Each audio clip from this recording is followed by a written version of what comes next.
Terus ada yang langsung menyenangkan, tapi untuk diri kita sendiri, yaitu apa? Gembira, kebesaran jiwa, karakter yang luhur, berani, tenang, baik. Ada yang langsung menyenangkan bagi orang lain, yaitu tahu diri, tata krama, kesopanan, dan juga humor. Ini membuat orang lain senang.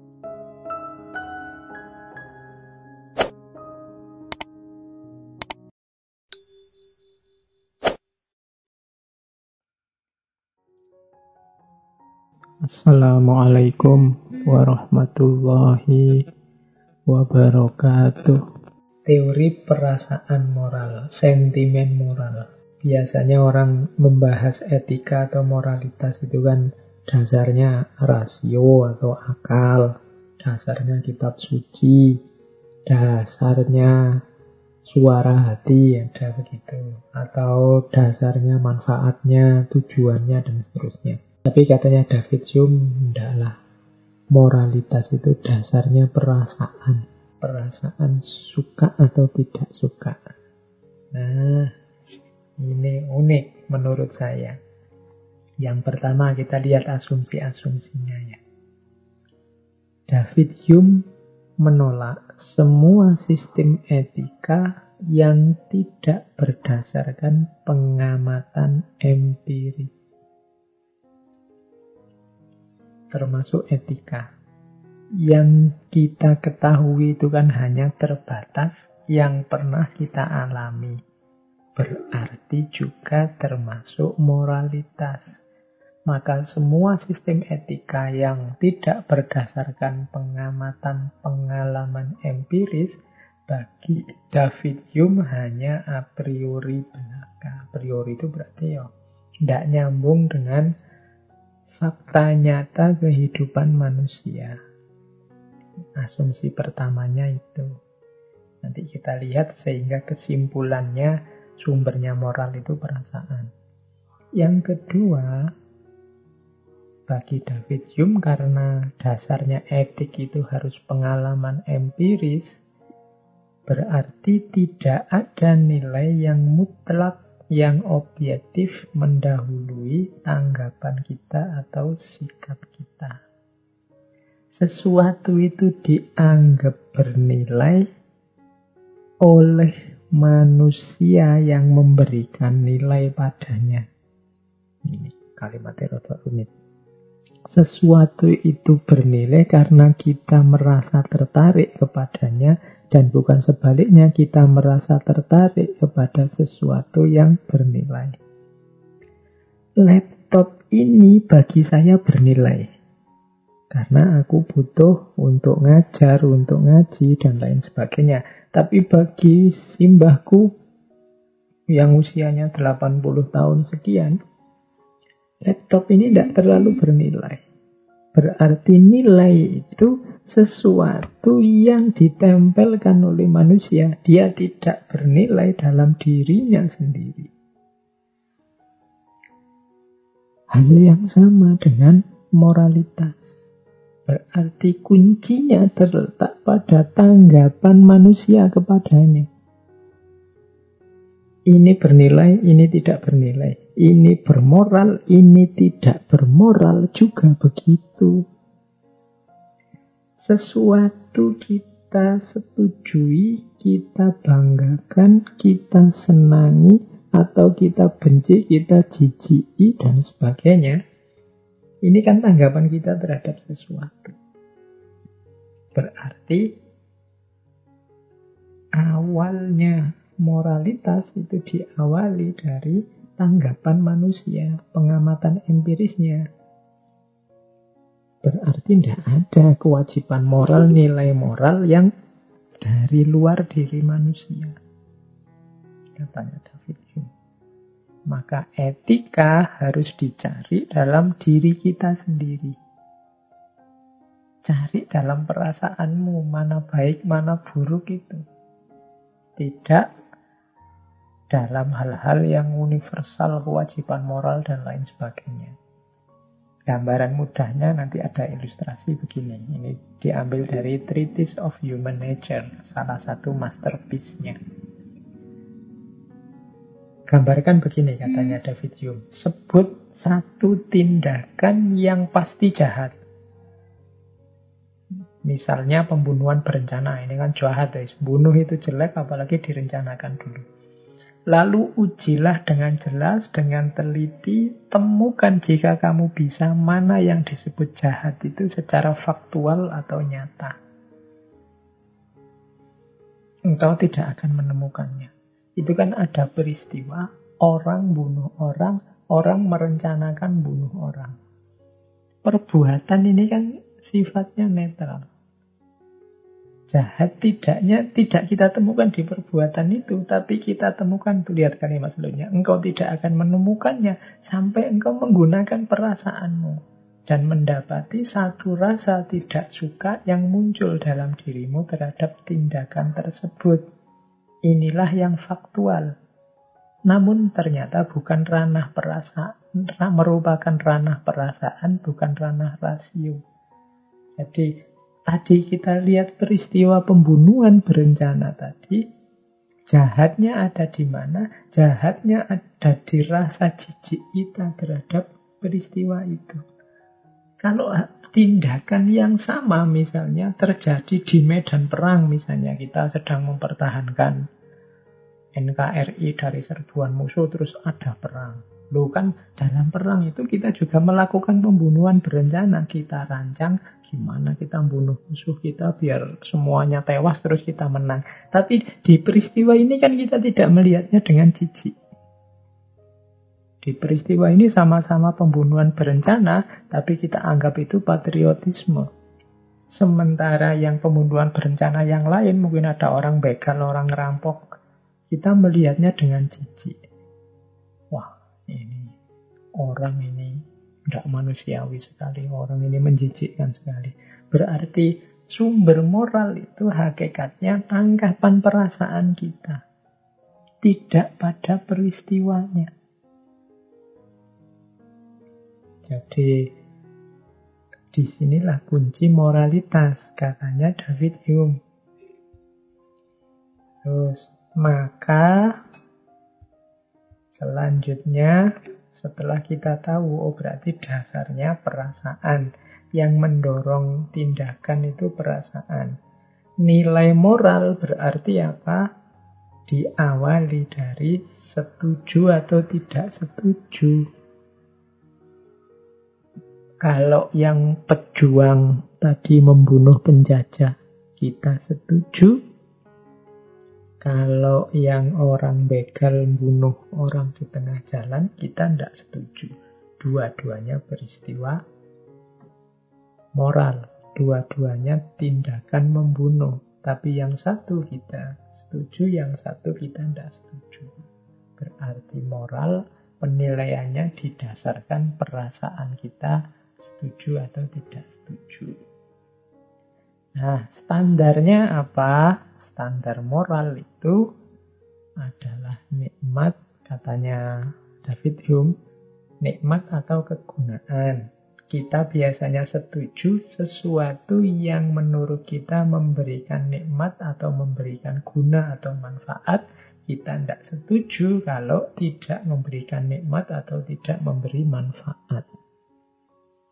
Jadi dasarnya perasaan, penilaiannya setuju tidak setuju, standarnya memberikan nikmat ada manfaatnya atau tidak. Rasio gunanya apa? Rasio gunanya untuk mengukur tadi, manfaat atau nikmat tadi. Itu perannya rasio. Nah, inilah yang disebut moral sentiment theories. Kenapa sih tadi kita kok setuju dengan pejuang yang bunuh penjajah misalnya? Karena kita menganggapnya memberikan kebahagiaan untuk hidup kita sebagai bangsa dan memberi manfaat terhadap masa depan anak cucu kita. Maka kita anggap itu bermoral. Sementara yang begal tadi justru kebalikannya. Terus, kalau begitu, berarti apakah moral sentimen ini sifatnya subjektif dan egois?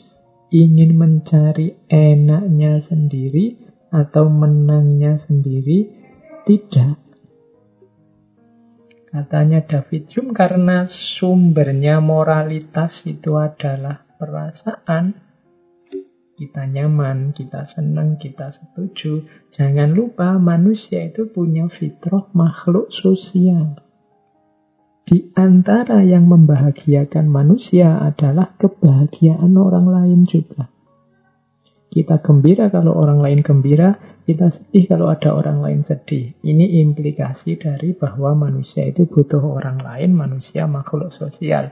Jadi jangan khawatir nanti orang jadi egois dengan moral sentimen teoris ini. Orang yang cerdas tadi mengukur parameter nikmat atau manfaat hidupnya, dia akan jadi baik terhadap orang lain. Karena kebaikannya terhadap orang lain akan membawa kenikmatan sekaligus kemanfaatan untuk hidupnya. Kalau pakai istilah lain, teorinya David Hume ini hedonisme, tapi hedonisme yang tidak egois. Ingin senang, ingin nikmat, tapi sadar bahwa kenikmatan dan kesenangannya itu di antara kuncinya adalah kemampuannya untuk memberikan nikmat dan kemanfaatan pada orang lain. Sebagai implikasi dari fitrahnya sebagai makhluk sosial. Nah, ini teori moral yang khas dari seorang David Hume. Dasarnya moral itu perasaan, penilaiannya adalah rasa setuju atau tidak setuju, standarnya nikmat dan kegunaan, meskipun tidak selalu harus diartikan egois, dan rasio berperan untuk mengetahui mana yang nikmat, mana yang manfaat. Oke, jadi itulah teori moral sentimen. Perasaan moral sebagai dasar dari moralitas. Nanti teori ini panjang, termasuk di situ saya bawa tentang kelompok-kelompok sifat yang positif. Saya bacakan saja ya, karena tidak terlalu susah dipahami kalau ini. Ada 4 kelompok sifat moral yang positif. Ada yang berguna bagi masyarakat. Yang berguna bagi masyarakat itu ada 2, yaitu keadilan dan kebaikan hati. Ini membaca jejer 2 keadilan dan kebaikan hati ini, saya teringat kalimat yang populer sekali kalau Jumatan, innallaha ya'muru bil adli wal ihsan. Jadi keadilan dan kebaikan hati itu kan kalau bahasa Arabnya adl wal ihsan. Kalau 2 ini hidup, maka melahirkan manfaat yang luar biasa bagi masyarakat. Yang kedua, yang berguna bagi diri kita sendiri.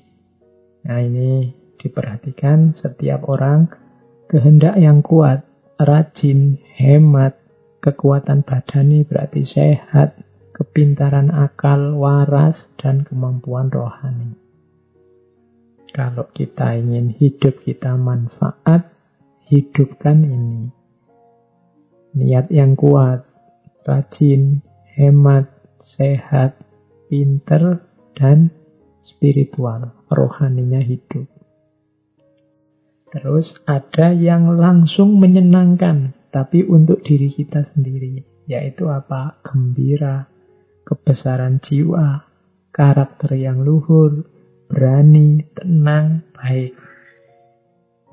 Ada yang langsung menyenangkan bagi orang lain, yaitu tahu diri, tata krama, kesopanan, dan juga humor. Ini membuat orang lain senang. Kalau yang tadi membuat dirinya sendiri senang. Gembira, kebesaran jiwa, karakter yang luhur, berani, tenang, dan baik. Jadi kalau tadi parameternya moral itu yang berguna, manfaat, dan yang menyenangkan, nikmat, maka yang berguna bagi masyarakat itu, yang berguna bagi diri sendiri itu, yang nikmat menyenangkan bagi sendiri itu, yang langsung nikmat menyenangkan bagi orang lain itu. Silahkan dicermati sendiri. Kelanjutan dari teori moral sentimen dari David Hume. Oke, kita lanjutkan. Selain teori moral, banyak sebenarnya isu-isu yang diangkat oleh David Hume. Beberapa kita bawa malam ini untuk mengakhiri sesi empirisisme. Yang pertama, kita lihat pandangannya tentang identitas dan atribut.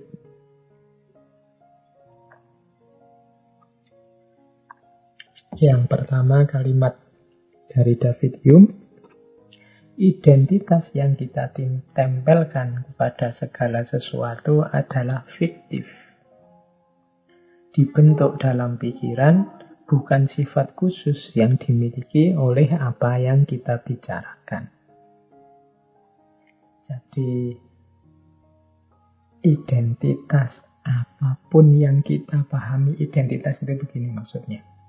Saya lihat laptop ini, terus saya bilang, wah, laptop ini canggih sekali. Canggih ini identitas. Wah, HP ini kok jadul ya, masih ndeso. Ndeso identitas. Wah, Indonesia ini sekarang kacau balau identitas. Dan macam-macam. Ini kan atribut yang kita tempelkan dalam segala sesuatu. Adanya di mana atribut-atribut itu dalam pikiran kita. Jadi, maka setiap kepala bisa memberi label yang berbeda. Jadi itu yang pertama. Berarti kita yang membuat, kita yang menempelkan. Orang dengan background yang berbeda, situasi yang berbeda, mungkin menempelkan hal yang berbeda. Karena saya agak kuper, maka laptop yang biasa-biasa ini saya sebut laptop yang canggih. Tapi teman-teman yang ahli IT, yang ngerti tentang dunia perlaptopan, lihat laptop ini ya biasa aja, kayak gitu aja kok biasa. Nah, masing-masing kepala memberi identitas yang berbeda. Termasuk kecantikan. Katanya David Hume, kecantikan bukanlah kualitas dalam sesuatu. Ia terdapat hanya dalam pikiran yang merenunginya. Dan setiap pikiran menyerap keindahan yang berbeda. Termasuk identitas atribut adalah kecantikan, keindahan. Ini kualitasnya tidak ada dalam sesuatu yang kita lihat, tapi adanya dalam pikiran kita.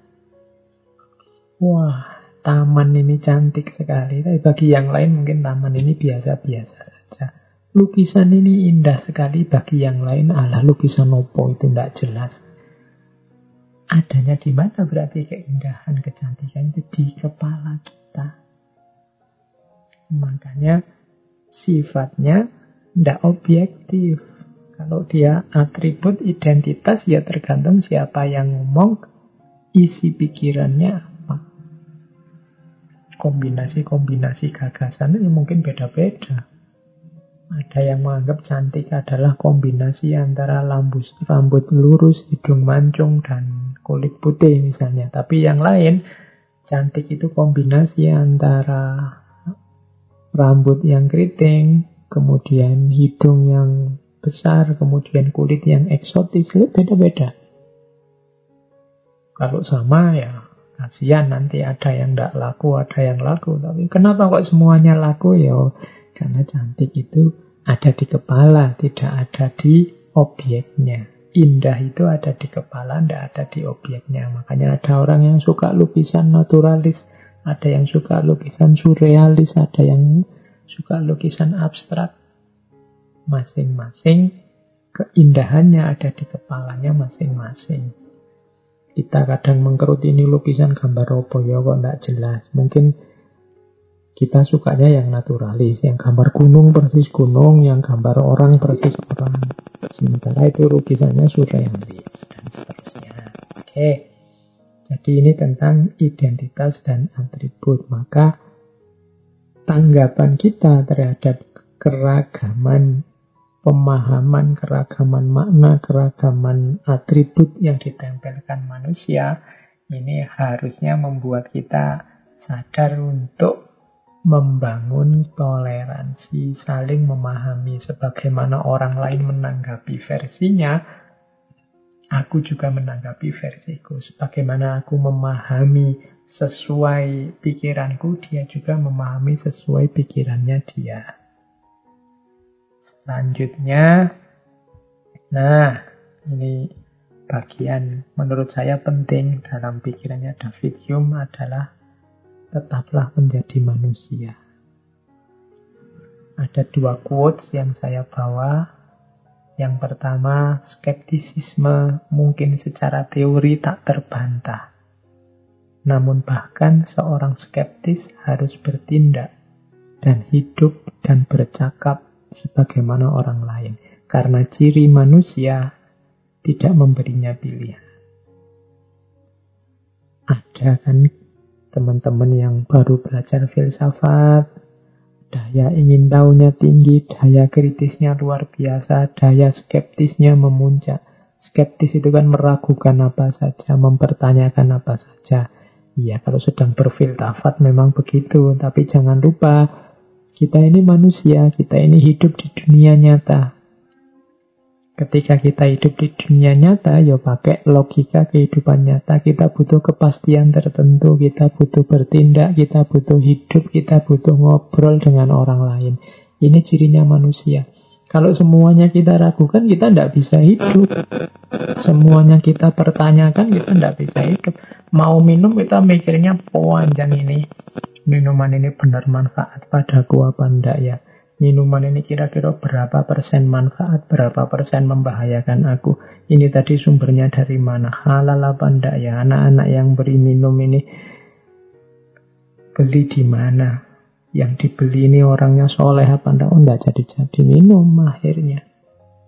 Skeptis oke, untuk meningkatkan kapasitas pengetahuan. Kritis oke, tapi dalam hidup yang nyata kita butuh bertindak, kita butuh bercakap-cakap, kita butuh bersama orang lain dengan logika bersama-sama.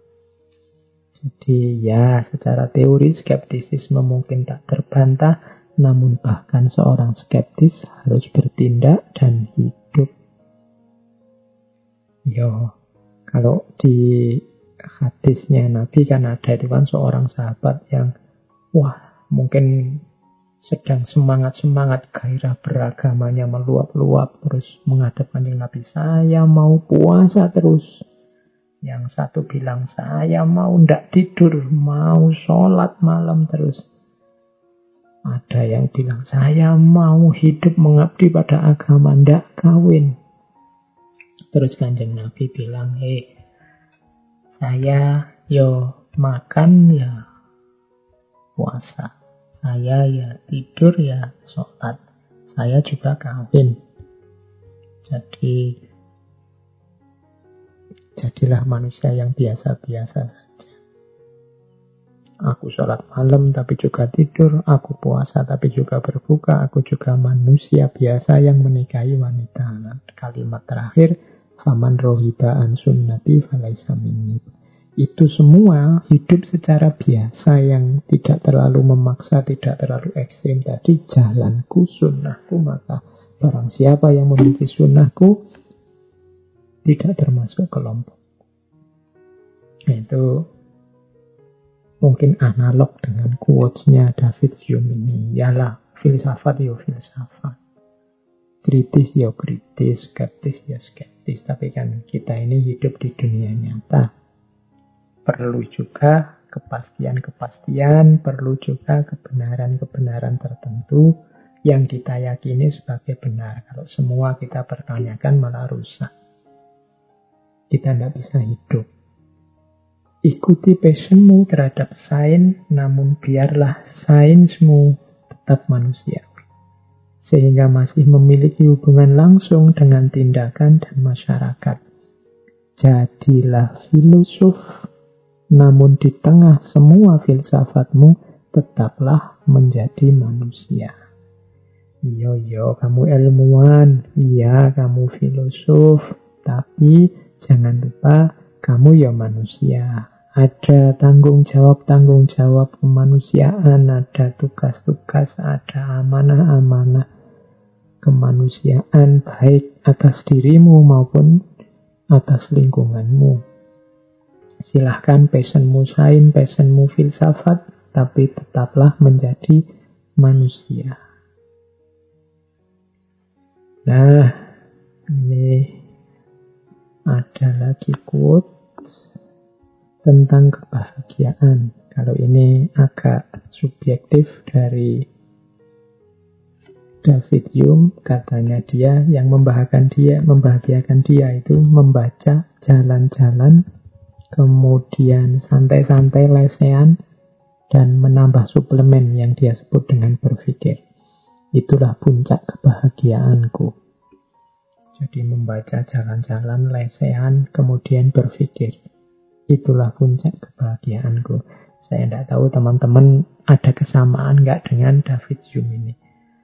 Mungkin yang dua sama ya, jalan-jalan sama lesehannya. Cuma membaca dan berpikirnya kita mungkin agak kurang. Bisa ditiru prinsip dari David Hume ini. Hidup yo ndak kaku-kaku amat, baca iya tapi yo jalan-jalan iya, berpikir iya tapi yo santai-santai, rebahan lesehan oke, ndak masalah. Justru di situ nanti kita ketemu puncak kebahagiaan. Ada quotes yang lain, berbahagialah orang yang lingkungannya sesuai dengan wataknya. Namun akan lebih bahagia orang yang dapat menyesuaikan wataknya dengan situasinya atau lingkungannya. Alhamdulillah kalau lingkungan sekeliling kita cocok dengan watak kita. Tapi akan lebih baik kalau kita jadi orang yang mudah menyesuaikan watak kita dengan lingkungan. Biar tidak jadi menara gading, tapi menjadi menara air yang bermanfaat bagi masyarakat sekelilingnya. Oke, kalau ini bisa direnungi quotes ini. Baik, ini contoh ya. Contoh bagaimana David Hume ini pinginnya kita jadi manusia yang normal. Satu ketika dia ditanya. Jadi David Hume ini salah satu masterpiece tulisan terakhirnya adalah History of England. Ada orang tanya, karena dia ini diharapkan orang History of England ini luar biasa, isinya lebih komprehensif, lebih luas. Terus ada orang minta, David Hume, mbok yo sampean nambah lagi berapa jilid lah untuk History of England tadi, sehingga lebih komprehensif isinya, biar kita bisa belajar lebih banyak. Katanya David Hume, untuk jeripayah semacam itu, aku terlalu tua, terlalu gemuk, dan terlalu kaya. Oh, jadi ini katanya David Hume, wong aku ini sudah tua, sudah terlalu gemuk, itu sudah makmur kok, sudah terlalu kaya. Ngapain capek-capek lagi? Wis tua. Nah ini sebenarnya implisit di situ, ialah filsafat, ideal-ideal keilmuan yang luar biasa, tapi juga harus ngerti batas dan bisa menikmati hidup. Tidak semua diforsir ke sana mentang-mentang filosof atau ingin disebut sebagai filosof. Kalau sudah tua, sudah gemuk, sudah kaya, ya ngapain capek-capek? Sudah lah, itu sudah selesai History of England itu. Silahkan dinikmati. Kalau mau nambah, ya tambah ono dhewe. Lengkapilah sendiri. Nah, mungkin ini kelompok fans tadi ya. Fans ini kadang-kadang memang tuntutannya macam-macam. Kalau sahabat kan biasanya lebih ngerti. Untuk jeripayah semacam itu hanya David Hume, aku terlalu tua, terlalu gemuk, dan terlalu kaya. maka biarlah History of England itu tetap apa adanya seperti itu. Nah, terakhir, ini juga kalimat terakhir sebelum David Hume meninggal yang banyak dikutip orang. Dia ini kan dikenal agnostik, mengkritisi agama. Bahkan beliau ini pernah dipecat dari posisinya karena dianggap seorang yang ateis. Ketika menjelang ajal, seorang temannya bertanya, "Wahai David Hume, apa kamu percaya ada hidup sesudah mati?" David Hume menjawab, "Ada juga kemungkinan batu bara yang dimasukkan ke dalam air tidak menyala." Oh, ini hubungannya dengan banyak teorinya yang di depan tadi. Bahwa hidup ini sebenarnya isinya kemungkinan-kemungkinan yang tidak terbatas. Tidak ada satupun yang mutlak benar, karena manusia ini hidup dalam keterbatasannya. Ini salah satu kritiknya terhadap induksi tadi. Ya, dalam hidupnya David Hume menyatakan tidak percaya ada hidup sesudah mati. Tapi kan bisa jadi dia juga salah. Wong yo kemungkinan sifatnya tak terbatas. Maka David Hume menjawab, ada juga kemungkinan batu bara yang dimasukkan ke dalam air tidak menyala. Nah, oke, dari situ gagasannya David Hume ini sebenarnya bisa kita tarik ke ranah bahwa sains itu yang dianggap pasti, yang dianggap zaman awal modern sebagai kuncinya peradaban, dia juga penting, dia juga luar biasa, tapi sifatnya tidak necessary, tidak pasti, tapi sifatnya kemungkinan. Masih banyak kemungkinan yang lain yang bisa dipakai untuk menjelaskan kenyataan. Jadi untuk menjelaskan penyakit ya secara sains ya dokter, tapi bukan berarti yang dukun atau yang paranormal tidak bisa. Mungkin dari sisi yang berbeda mereka bisa menjelaskan, dan itu pun salah satu kemungkinan. Itu ilustrasi contohnya begitu. Berarti dalam hidup ini ya kita harus selalu berkembang, selalu bergerak untuk menutupi kelemahan-kelemahan, kekurangan-kekurangan kita terus-menerus. Jangan mandek, karena bahkan sains pun sifatnya hanya mungkin benar, mungkin relevan, mungkin cocok, karena sains ternyata dasarnya induksi. Terakhir, kita tutup sesi malam hari ini dengan salah satu quotes dari David Hume, "The truth springs from argument among friends." Kebenaran akan lahir di tengah argumentasi di antara para teman. Maka teman-teman yang ikut ngaji, jangan bosan-bosan untuk adu argumen, jangan bosan-bosan untuk terus berdiskusi, terus mengikuti kajian-kajian di antara kita sesama teman. Karena dari situlah nanti kebenaran akan muncul. Obrolan kita malam hari ini selama hampir 2 jam, mungkin tidak semuanya melahirkan kebenaran untuk hidup kita, tapi 1-2 insya Allah ada the truth yang muncul. Obrolanmu dengan teman-temanmu juga mungkin ya tidak semuanya daging, tidak semuanya isi kebenaran, tapi 1-2 kebenaran insya Allah muncul. Tidak selalu harus dari isinya, tapi bisa jadi muncul hal lain. Karena kajian tentang sesuatu itu kan ada level-level penerimaannya. Menurut saya yang paling bagus kajian itu tidak sekedar bisa dipahami, tapi menginspirasi. Menginspirasi itu melahirkan kebenaran yang baru dari sekedar yang disampaikan. Kalau sekedar dipahami mungkin ya bagus daripada yang bingung tidak paham. Yang bingung tidak paham ya lebih bagus daripada yang hadir tidak jelas mau apa. Yang sekedar hadir ya lebih bagus daripada yang tidak hadir dan seterusnya, kan levelnya begitu. Tapi yang menurut saya yang paling puncak wawasan atau kajian atau diskusi itu adalah yang inspiring, menginspirasi lahirnya kebenaran-kebenaran yang baru. 1 bulan ini kita sudah belajar tentang filosof empirisisme yang basis berpikirnya adalah realitas kenyataan. Beberapa mungkin kita tidak cocok, tapi semoga menginspirasi. Menginspirasi itu melahirkan gagasan baru, kebenaran baru, yang bisa saja kebalikannya dari yang disampaikan.